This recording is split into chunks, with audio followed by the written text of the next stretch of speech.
हम कक्षा 9वीं के छात्र आपके सामने पाठ गिल्लू महादेवी वर्मा द्वारा लिखित तथा अनौपचारिक पत्र इसके बारे में बताने जाएंगे। चेतावनी, प्रस्तुत नाटक काल्पनिक है व इसका वास्तविकता से कोई संबंध नहीं। यह पूर्ण रूप से पाठ गिल्लू व पत्र लेखन के विषय को समन्वय रूप से प्रस्तुत करने का माध्यम मात्र है। नाटक में दी गई अतिरिक्त जानकारी का परीक्षा में उल्लेख न करें। यदि ऐसा होता है तो इसकी जिम्मेदारी हमारी नहीं होगी। नाटक में प्रस्तुत पत्र पाठ गिल्लू और विषय पत्र लेखन को समन्वय रूप से दर्शाने का माध्यम मात्र है। इसकी शब्द सीमा को अनदेखा करें। परीक्षा में प्रश्न पत्र में दिए गए शब्द सीमा नियमों का ही पालन करें।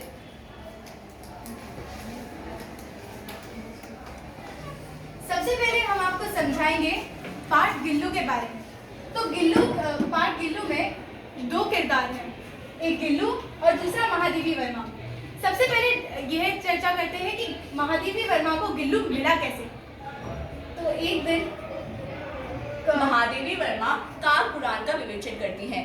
उनके हिसाब से कौवे निंदनीय और वंदनीय दोनों ही हैं। यह कैसे? वो यह दिखाना चाहती थी कि कौवे की कर्कश ध्वनि लोगों को परेशान करती है, पर साथ ही में जब लोग कौवे को देखते हैं तो वो अपने पितरों को याद करते हैं। लेकिन उनके काक पुराण में एक बाधा आ पड़ती है जब वो एक गिलहरी को गमले से सटा हुआ देखते हैं और दो कौवों के आघात को देखते हैं। गिल्लू कौवों की चोंचों से घायल महादेवी वर्मा को एक गमले से सटा हुआ मिला था। महादेवी वर्मा ने हार नहीं मानी और गिल्लू को अंदर ला उसका उपचार किया। 3-4 महीने में ही गिल्लू की छब्बेदार पूंछ, स्निग्ध रोएं और मोतियों जैसी आंखें सबको मोहित करने लगी। धीरे धीरे गिल्लू के जीवन में पहला वसंत आया। वह खिड़की के पास बैठकर न जाने बाहर क्या देखता रहता था। तभी महादेवी वर्मा को ऐसा लगा कि अब गिल्लू को थोड़ी छूट दे देनी चाहिए। जैसे ही उन्होंने खिड़की खोली वैसे ही वह कूद के बाहर चला गया और ना जाने पूरे दिन कहाँ गिलहरियों के झुंड में नेता बनता फिरता था। अब आया एक बहुत ही दुखद समय जब महादेवी वर्मा मोटर दुर्घटना से ग्रसित हो गई। इस समय वह अस्पताल में थी और गिल्लू बहुत ही उदास। उसने यहाँ तक कि अपना प्रिय खाद्य काजू तक खाना छोड़ दिया था और ये सारा अपने झूले में जाकर एकत्रित करता था। गिल्लू एक उत्तम परिचारिका भी था। एक बार मोटर दुर्घटना से ग्रस्त होकर जब महादेवी वर्मा घर आई और वो बीमार थी तो गिल्लू अपनी पंजों से उनको इस तरह सहलाता जैसे कोई उत्तम परिचारिका उनका ध्यान रखती है।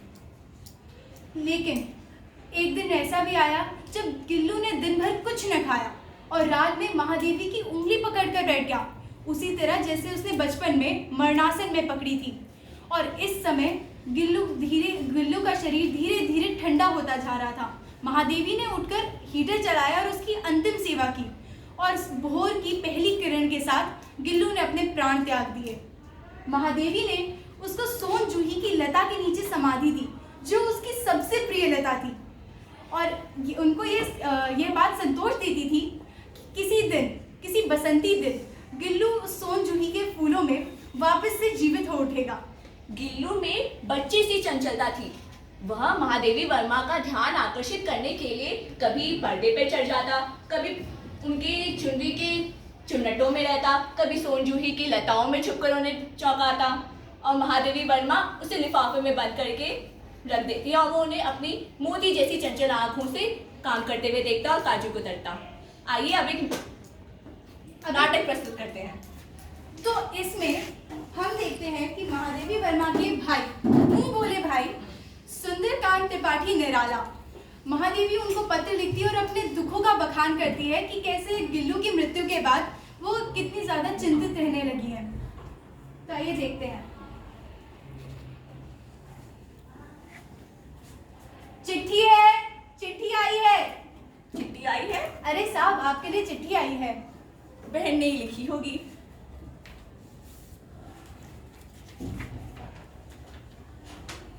इलाहाबाद, उत्तर प्रदेश, 10 मई 1975।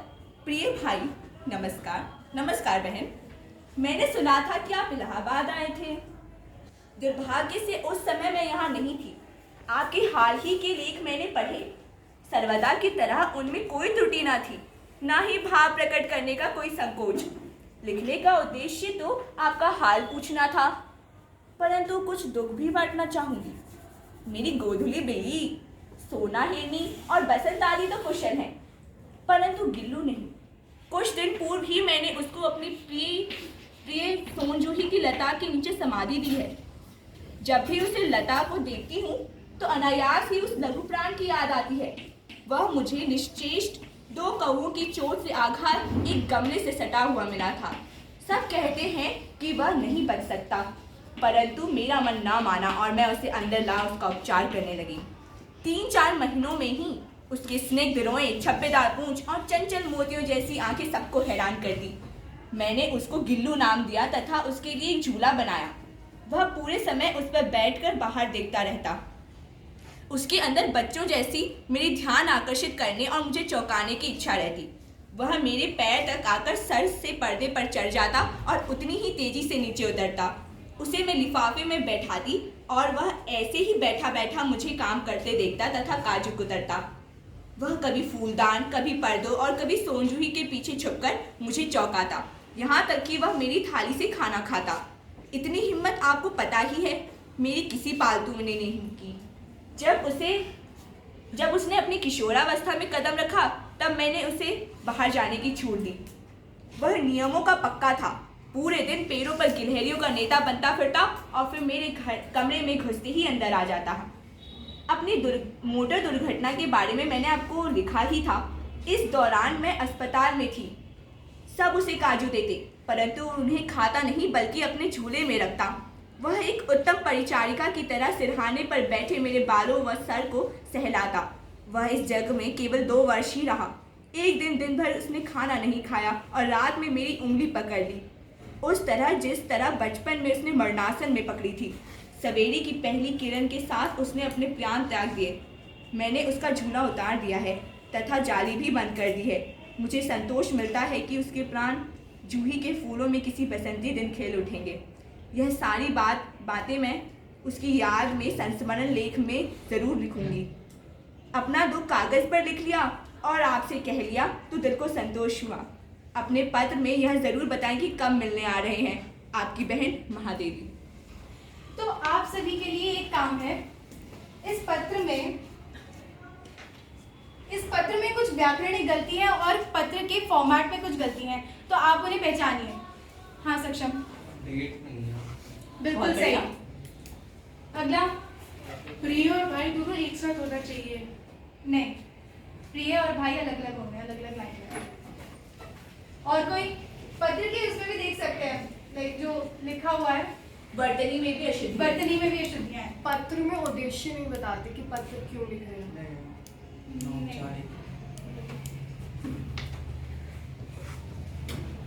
बताए। और कोई?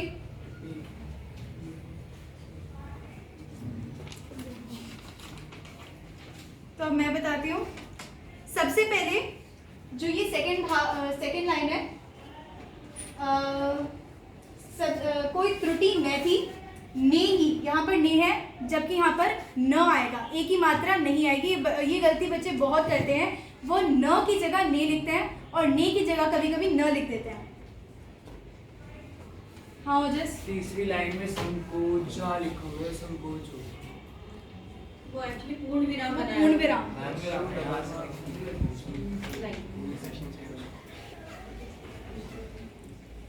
अगली गलती यहाँ पर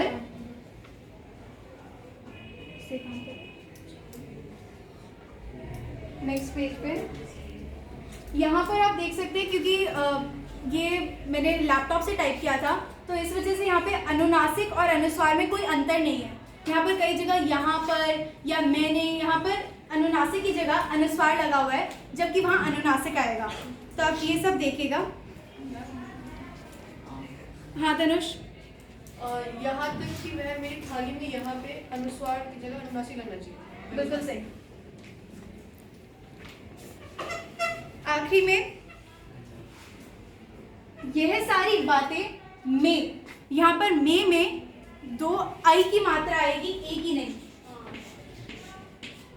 ये होता है मैं, जो जब खुद को संबोधित करते हैं, और ये होता है मैं, ये कारक चिन्ह होता है। तो अब हमारे पास एक गतिविधि है आप सभी के लिए। तो सबने म्यूजिकल चेयर तो खेला ही होगा, तो आज हम म्यूजिकल चेयर का एक नया रूप लेके आएंगे। यहाँ पर कुछ रोल नंबर्स हैं, हम इसमें से रैंडमली कोई भी 5 रोल नंबर उठाएंगे और उन सबको यहाँ पर आना होगा। हम एक गाना प्ले करेंगे और जैसे ही हम गाना स्टॉप करेंगे, जो खड़ा रहेगा उसको एक प्रश्न का आंसर करना होगा, एक प्रश्न का जवाब देना होगा। जो जवाब नहीं देगा उसको क्लास के सामने मुर्गा बनना पड़ेगा। आप गलत जवाब दे सकते हो लेकिन नहीं बना सकते, गलत जवाब दे सकते हैं लेकिन जवाब देना पड़ेगा। जवाब देना पड़ेगा। जवाब देना पड़ेगा, गलत दो लेकिन जवाब देना कोई पड़ेगा। बात नहीं। और जो भी म्यूजिकल चेयर में जीतेगा उसे अगले 5 बंदों को चुनने का मौका मिलेगा। वो खुशकिस्मत लोग हैं। Roll number 1, stand up please. Roll number 11,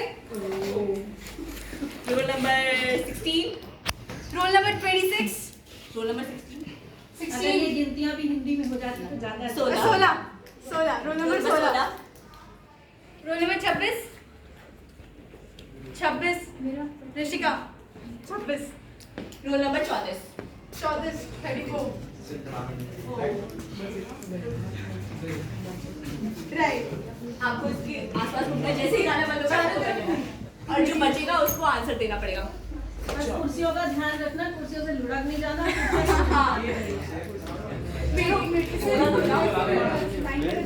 इसको लाइन में चलना है। गो अरे स्टार्ट तो करने दे।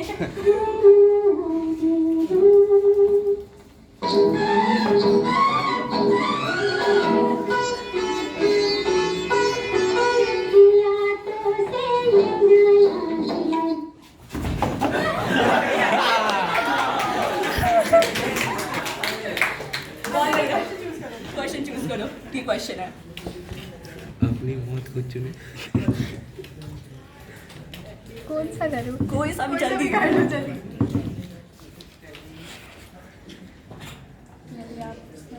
हाँ, तेज बोलिए।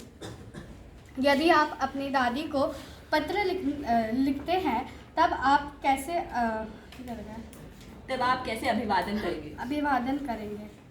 पहला, ये ऑप्शन बोलो।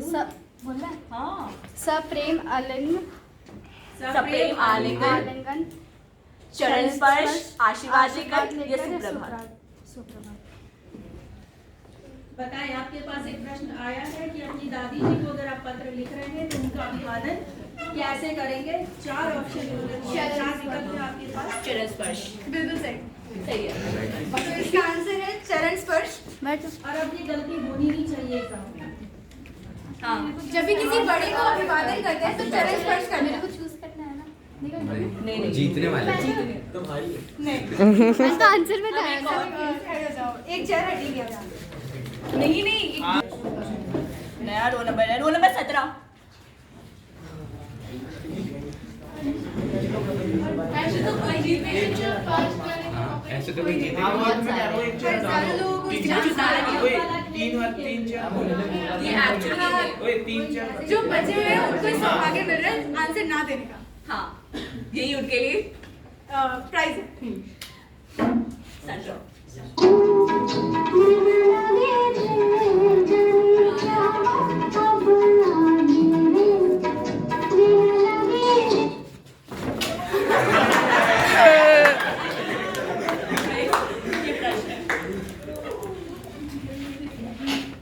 गिल्लू और महादेवी वर्मा में माँ पुत्र का प्रेम झलकता है कि नहीं? अपनी बात स्पष्ट करते हुए कोई 4 बिंदु पाठ के आधार पर लिखे / बताएं। हाँ जी, बताइए। महादेवी वर्मा और गिल्लू के बीच में माँ और बेटे जैसा संबंध है, यही है ना? हाँ, हाँ जी, 4 बिंदु बताइए। पहला, जब गिल्लू महादेवी वर्मा की थाली में बैठ के खाता था। 1। दूसरा, जब महादेवी वर्मा के साथ मोटर दुर्घटना हुई थी तब गिल्लू बहुत परेशान रहता था। दूसरा। गिल्लू महादेवी वर्मा को वैसे ही परेशान करता है जैसे हम लोग अपनी माँ को करते हैं। तीसरा, महादेवी वर्मा ने गिल्लू की जान बचाई थी। जीवन दाता है। जीवन दाता। ठीक है, कोई बात नहीं। जीवन ये दाता चार है। हो गए। 4 हो गए।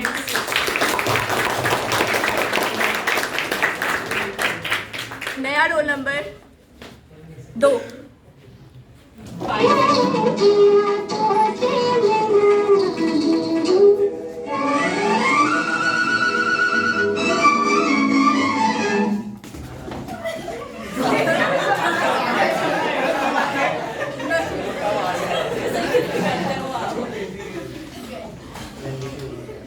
अगली बार चेस का थोड़ा अलग अलग गिल्लू व महादेवी वर्मा के जीवन से सोनजुड़ी की लताओं का क्या संबंध है, स्पष्ट करिए।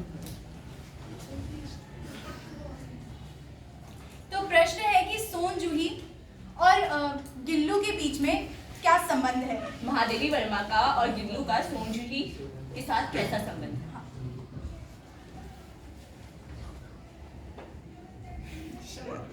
आंसर नहीं दिया तो सबके सामने डांस करना पड़ेगा। इसी गाने में। हाँ, बोलिए नहीं, बोलिए। कोई बात नहीं, आप गिल्लू भी बन सकते हैं, महादेवी वर्मा भी बन सकती है। गिल्लू व महादेवी वर्मा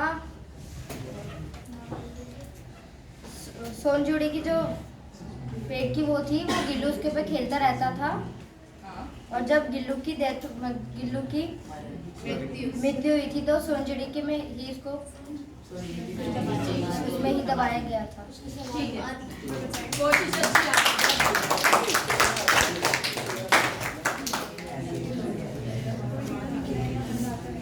रोल नंबर 37।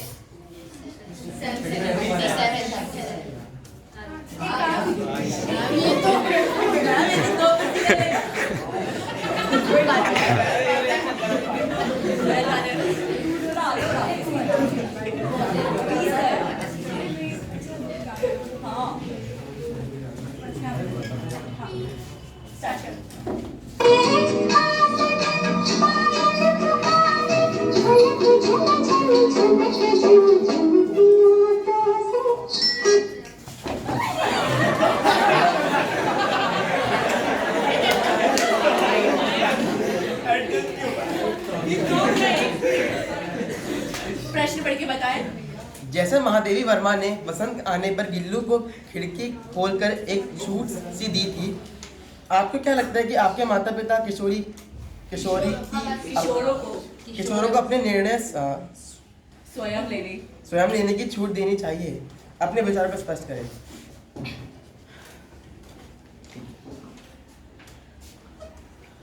माता पिता को अपने बच्चों को किशोरी अवस्था आने पर उनको छूट देनी चाहिए, क्योंकि इस अवस्था पर आने के बाद बच्चों के ख्यालों में जो बदलाव आता है उसको समझना माता पिता के लिए बहुत ज़रूरी होता है, और बच्चों को ना छूट देने में बच्चों का बुरा असर ही पड़ सकता है। लेकिन इसमें इन्होंने प्रश्न किया है कि अगर गिल्लू को छूट दी गई तो आपको भी मिलनी चाहिए। गिल्लू में ऐसी क्या खास बात थी कि उसको छूट दी गई? नहीं तो छोटे बड़े जानवर उसको खा सकते थे ना। हाँ, बताएं। तो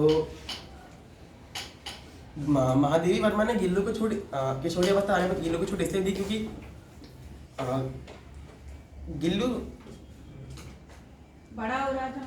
गिल्लू बड़ा हो रहा था, और उसके अंदर इतनी समझदारी थी कि वो महादेवी वर्मा के घर आने से पहले उनके कमरे में आकर उनका इंतजार करता था और समय का पाबंद था। इसलिए महादेवी वर्मा को गिल्लू विश्वास था कि वो अपने आप को संभाल लेगा, तो इसलिए महादेवी वर्मा से छूट दी थी। नहीं, आपके साथ आपके माँ बाप अगर आप छूट देते हैं तो आप लोगों के साथ क्या होता है? मम्मी ने बोला 6 बजे आ जाना, लेकिन आप कहते हो अभी खेल रहा हूँ 8 बजे तक आ जाऊंगा। मैं वही तो बोला कि गिल्लू समय का पाबंद था। हाँ, तो आपने बताना है ना कि हमें भी समय का पाबंद होना पड़ेगा, तभी हमारे माँ बाप हमें छूट देंगे। अच्छा।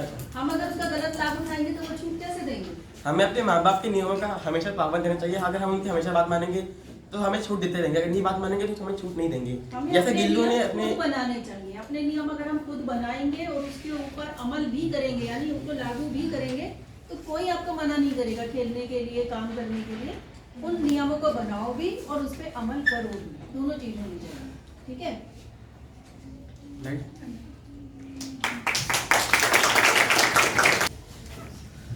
22 रो नंबर। बस इसको यहीं पे छोड़ दीजिए।